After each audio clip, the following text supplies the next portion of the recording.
जय जगन्नाथ समस्त दर्शक बंधु मैंने स्वागत करुच्ची मोर नुआ ब्लॉग को। आज मुझे जड़े पुरुखा लोक पाखक जी बहु बात्या झड़ी को देखी मरुड़ी को देखी कि बात्या विषय जानिबा और केमिति केमिति से फेस करचंती को बात्या को से विषय रे आमे तांको मुहर की जानिबा। कार्तिक बाबू स्वागत। बहु बात्या अनुभव कर 1999 बात्या को देखी आपण? बहुत देखी, बहुत लोग मरीगले, दुख लगे।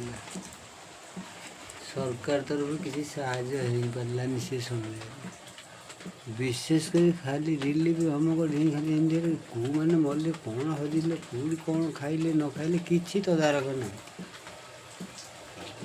सरकार सब प्रकार सुविधा करंतु एणिकी बात्या मेघ पवन ये दाना आपण आगे किछि न आ ठारू बड़ बड़ बात्या बहुत जोरे पवन आपण सहयोग करछंती। सबुठु 19 मसीहा बहुत दुखदायक बात्या, इतनी कष्टदायक बात्या आम देखी ना। बापा कहते आम एमती बात्या देखी न, बहुत दुख लगे। बहुत लोग मरीगले, घर द्वार भांगीगला। आम भी 50 वर्ष तक पड़े गल, विभिन्न प्रकार घर द्वार भांगला। कौन सरकार भी साहाय्य ना कि ना, कार भांगला कार रहा कार कौन कौन खाऊ न खाऊ सब प्रकार तो बुझा दरकार। आजिकल आउ कि ना। हाँ, आपण अति सुंदर कथा कहले।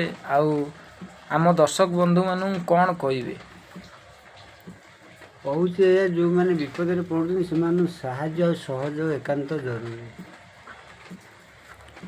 अशेष अशेष धन्यवाद। वीडियोटी को निश्चिंत शेयर करंतु। बहुत बढ़िया कथा कहले। जय जगन्नाथ।